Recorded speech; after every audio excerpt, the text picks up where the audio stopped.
আসসালামু আলাইকুম ওয়া রাহমাতুল্লাহ। এমএস টিচিং মেথডের আরো একটি নতুন আয়োজনে তোমাদের সবাইকে অভিনন্দন। আজকের স্পোকেন ইংলিশে যে বিষয়টি নিয়ে আমি হাজির হয়েছি সেই বিষয়টি হলো ফিল লাইকের যথার্থ ব্যবহার, অর্থাৎ proper use of feel like.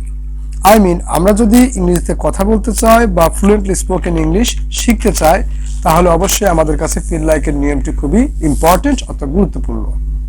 তো এইগুলো বা এই নিয়মগুলো জাস্ট আমরা মুখস্থ রাখবো এবং নিচে যে উদাহরণগুলো দেওয়া থাকবে সেই উদাহরণ অনুযায়ী আমরা নতুন নতুন সেন্টেন্স তৈরি করার চেষ্টা করব, তাহলে আমরা ফ্লুয়েন্টলি স্পোকেন ইংলিশ বলতে পারবো। আর একটি কথা, যারা স্পোকেন ইংলিশ শেখার জন্য আমার এই চ্যানেলটির সাথে যুক্ত হয়েছে, যারা বাংলা অনুযায়ী ইংরেজিগুলো বলতে পারছো, তারা আমাকে অবশ্যই কমেন্ট সেকশনের মাধ্যমে জানাবে। সো আমি সবাইকে আবারও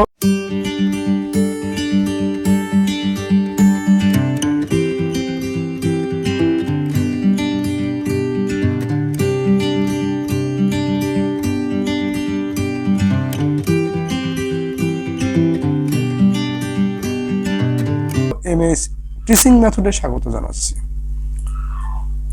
স্পোকেন ইংলিশ স্ট্রাকচার ক্লাস 21, অর্থাৎ part 21। Spoken English structure class 21 এ আজকে থাকছে ফিল লাইক এর ব্যবহার, অর্থাৎ ফিল লাইক অর্থ ইচ্ছা করা বা আকাঙ্ক্ষা প্রকাশ করা অর্থে বা প্রয়োগ করা অর্থে আমরা ফিল লাইক এর ব্যবহার করব। ব্যক্তির কোনো কিছু করার ইচ্ছা করলে এই ফিল লাইকের ব্যবহারটি করতে হবে, এবং অর্থাৎ মনে রাখতে হবে ফিল লাইকের ব্যবহার করতে হলে আমাদের স্ট্রাকচারটি মনে রাখতে হবে। এই ফিল লাইক স্ট্রাকচারটি এমন: subject plus feel like plus ভার্বের সাথে আইএনজি যোগ plus extension. Subject plus feel like plus ভার্বের সাথে আইএনজি যোগ প্লাস এক্সটেনশন। তো ডিয়ার স্টুডেন্টস, আমাদের মনে রাখতে হবে স্পোকেন ইংলিশের ক্ষেত্রে আমাদের এই স্ট্রাকচার ক্লাসের যে গঠনটি দেওয়া আছে এই গঠনটি অবশ্যই আমরা মনে রাখবো, অর্থাৎ ফিল লাইক স্ট্রাকচারটি নোট ডাউন করে রাখবো। Subject plus feel like plus ভার্বের সাথে আইএনজি যোগ প্লাস এক্সটেনশন। তো ইচ্ছা প্রকাশ করার অর্থে আমরা এই স্ট্রাকচারটি ব্যবহার করব। যেমন আমি নিচে কিছু উদাহরণ দিয়েছি, অবশ্যই এই উদাহরণগুলো আমরা ফলো করব। যেমন আমার করতে ইচ্ছা করছে আই ফিল লাইক ডুইং। আমার করতে ইচ্ছা করছে আই ফিল লাইক ডুইং, অর্থাৎ কার ইচ্ছা করছে সে সাবজেক্ট এবং ইচ্ছা প্রকাশ করাতে ফিল লাইক হবে, অর্থাৎ আই ফিল লাইক, এবং কাজ হচ্ছে ডু এবং এই ভার্বের সাথে আইএনজি যোগ হবে doing, I feel like doing. আমার খেতে ইচ্ছা করছে আই ফিল লাইক ইটিং। আমরা যদি বাক্যটাকে বলি যে আমার খেতে ইচ্ছা করছে না, I don't feel like eating.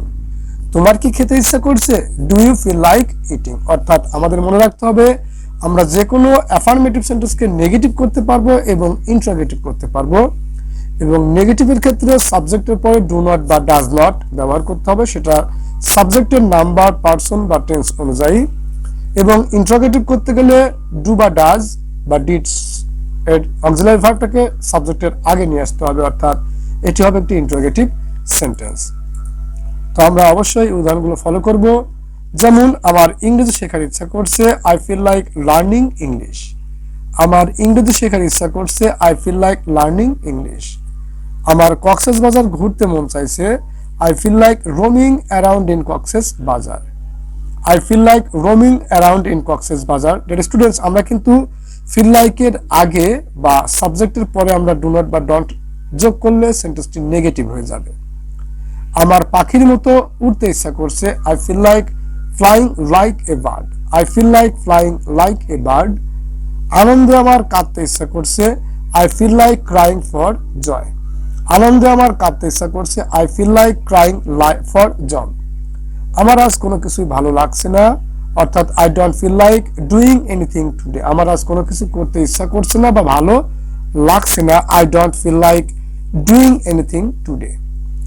একই কথা বারবার বলতে ইচ্ছা করছে না, I don't feel like saying the same word time and again.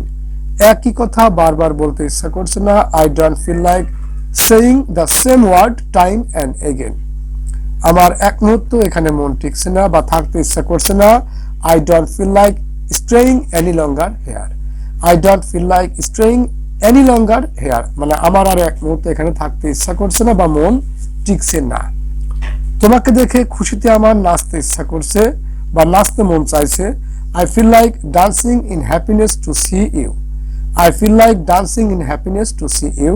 So dear students, আমরা কিন্তু এই উদাহরণগুলোকে প্রত্যেকটি প্র্যাকটিস করব যে subject plus feel like plus ভার্বের সাথে আইএনজি যোগ প্লাস এক্সটেনশন বা অবজেক্ট।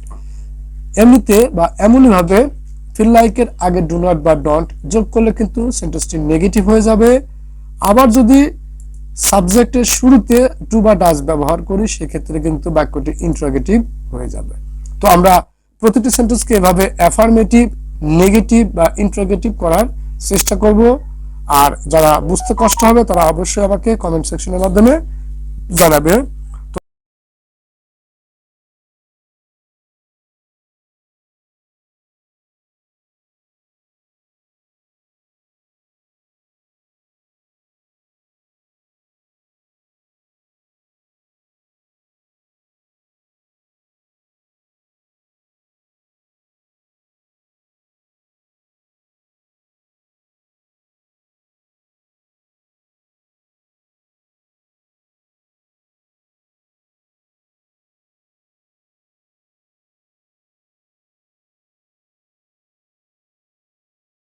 তো আজকে এই পর্যন্তই, পরবর্তী ক্লাসে তোমাদের সবার সঙ্গে আবারও কথা হবে। সেই পর্যন্ত সবাই ভালো থেকো, আল্লাহ হাফেজ।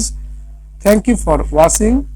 Don't forget to subscribe my channel MAS Teaching Method, only spoken English.